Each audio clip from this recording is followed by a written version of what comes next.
oh find me where the sky meets the sea.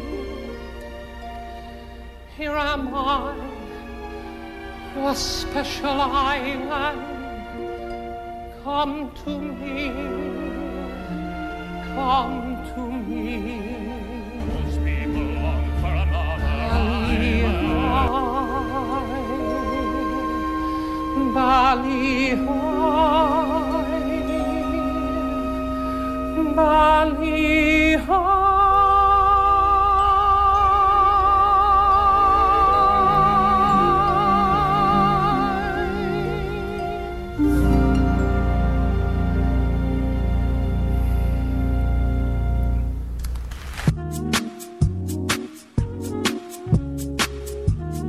According to his suggestion, if you can only pray one mystery a day, the 4 sets of mysteries might be prayed on the following days: the joyful mysteries on Monday and Saturday, the sorrowful mysteries on Tuesday and Friday, the glorious mysteries on Wednesday and Sunday, and the luminous mysteries on Thursday. The joyful mysteries. The Annunciation. Mary learns that she had been chosen to be the mother of Jesus. The Visitation. Mary visits Elizabeth, who tells her that she will always be remembered. The Nativity. Jesus is born in a stable in Bethlehem.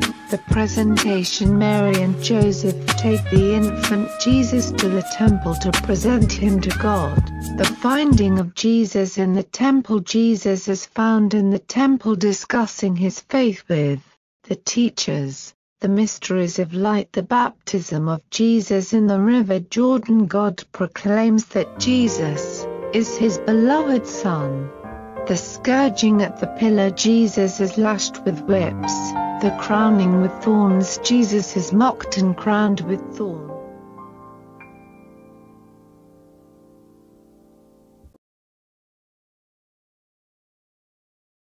She was never sentimental, never a party tub thumper, and being a woman, she has regularly been written off as a minor artist.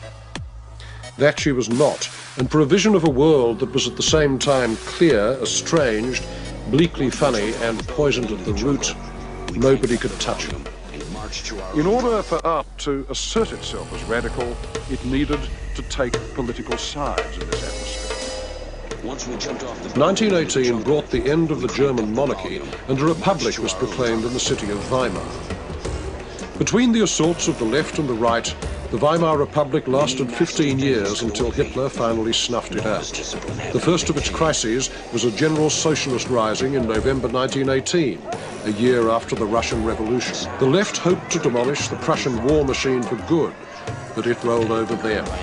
Strikes were answered by martial law, and there were many young and radical artists who went with the rebels to the left of the Republic.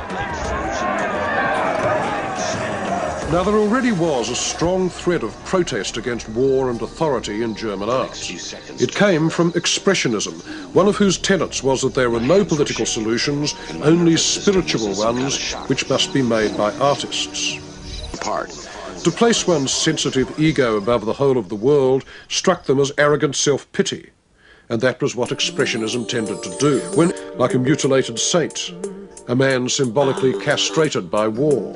Just held by German machine gunners, out of ground here had been dug up by high explosive, mixed with human flesh and bone and pulverized and buried again down to a depth of 6 feet. In such places as this, our grandfathers tasted the first terrors of the 20th century. And the life of words and images in art was changed radically, and forever, because our culture had now entered the age of mass-produced, industrialized death, and at first there were no words to describe it. In 1914, not one man or woman in Europe had any real idea what total mechanized warfare would mean. We'd been at peace for 44 years, and nobody of draft age remembered a war. Their authorities sold the war to them in a language of rhetorical cliches that descended from chivalry, the language of the public school and the officers' mess.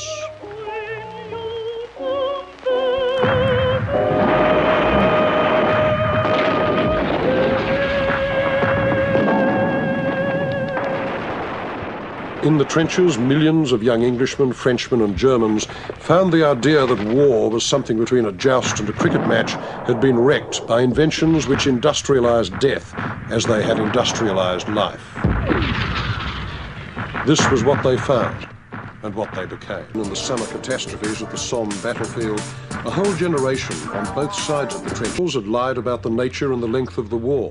Its politicians had lied about its causes. Its journalists and propagandists had lied about what it was like for the troops. Made all official language. And so a chasm opened between official language and what the young knew to be reality. The speeches. America would repeat this trauma in the 60s with Vietnam. But Europe had it 50 years earlier, and the antennae of the crisis were the ones whose business was language, the writers and artists, mostly born between 1890 and 1900, who had been sucked into the vast statistics of the war. I knew a man, he was my chum, but he grew blacker every day and would not brush the flies away, however fierce the hum of passing shells. I used to read, to rouse him, random things when you could tell he was far gone, for he lay gaping, mackerel-eyed and stiff and senseless as a post. Even when that old poet cried, I long to talk with some old lover. He stank so badly, though we were great chums, I had to leave him. Then rats ate his thumb. World War I destroyed an entire generation. We don't know, and we can't even guess what might have been painted or written if the war had never happened. Its imagery of waste, repetition, irony, loss and pain is so built into our whole idea of modernity that we simply take it for granted. We can't see its alternative. As for the waste of minds, we know the names of some who were killed too soon. Among the painters, Umberto Boccioni and Franz Marc, the sculptor Gaudier Breschka, the architect St. Alia, the poets Isaac Rosenberg and Wilfred Owen. But for every one of those whose name survived, there must have been scores and possibly those who never simply got a chance to develop. And so, if you were to ask, where is the Picasso of England or the Ezra Pound of France, the probable answer is that they... Above all, what the war produced in its survivors and onlookers was a longing for a clean slate, a sense of spiritual apocalypse. In return, they would be pacifists, internationalists. They would get out of the war if possible, but to where? The closest neutral country was Switzerland. Zurich attracted every sort of intellectual refugee from Northern Europe. Today, the phrase café intellectual is a mild, obsolete insult. But then it was not a café, but they had a cultural one. Places like this one, the Odeon in Zurich, were cultural institutions. They were, in an almost literal sense, mediums of discourse. It was also the marketplace of ideas for exile. Mediums of discourse. It was also the marketplace of ideas for exiles. Mediums of discourse. Great ones like Lenin and James Joyce, but a host of others.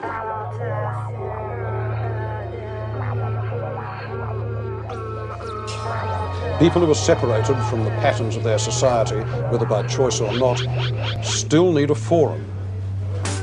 They had fled their natural homelands. They say that sex is the poor man's opera, but the café was the opera of the dissenters. They had, or Joyce and Beckett, the Irishman.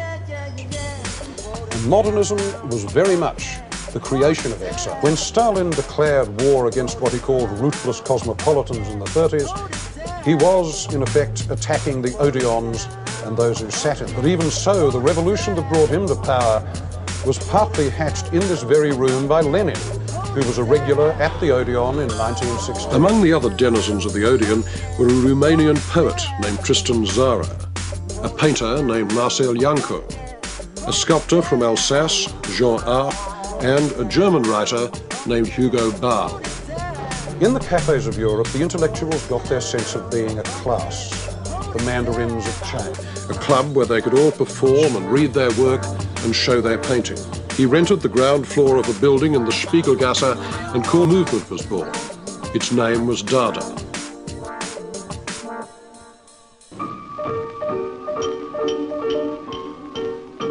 A nonsense name. Dada meant yes, yes in Russian. It meant a rocking horse in Romanian. In any language, it was one of the child's first utterances.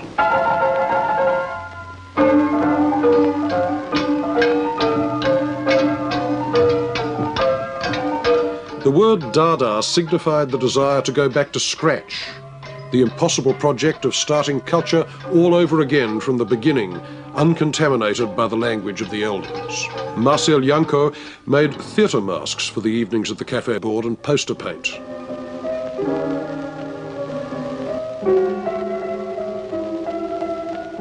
Hugo Bowell conducted mock rituals on the cafe stage in costume and gibberish. His idea of a gratuitous art at the end of history, whose full stop had been written by the machine in the Great War, was what Dada adopted along with the full range of publicity tricks.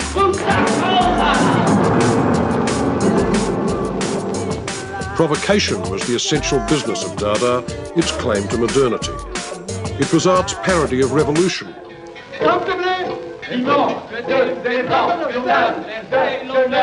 But Futurism wanted to abolish the past in the name of the machine. The metaphor was childish. We searched for an elementary art that would, we thought, save mankind from the furious madness of these times. We wanted an anonymous and collective art. And, well, it was one of these gestures, because I added a moustache and a goatee, and also wrote underneath something very risky. The letters, pronounced as the French pronounce them, mean she's got a hot ass. These simple experiments gave the lingering impression that the Dadas were against art itself. Now, it's true that in the years before 1920, not only in Zurich, but also in Paris and New York, there were some very pointed jabs at the cult of art and its priests, the dealers and critics.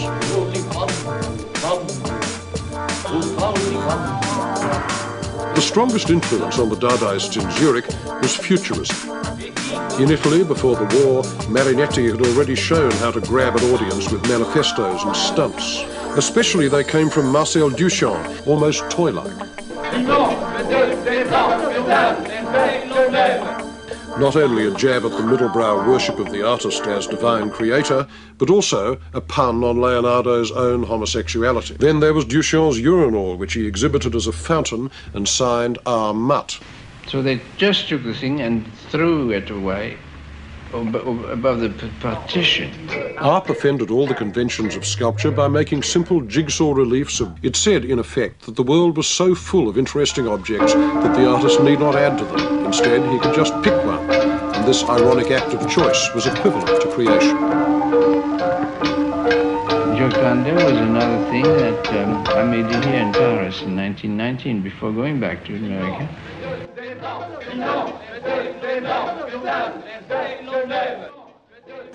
And modernism was very much the creation of exile.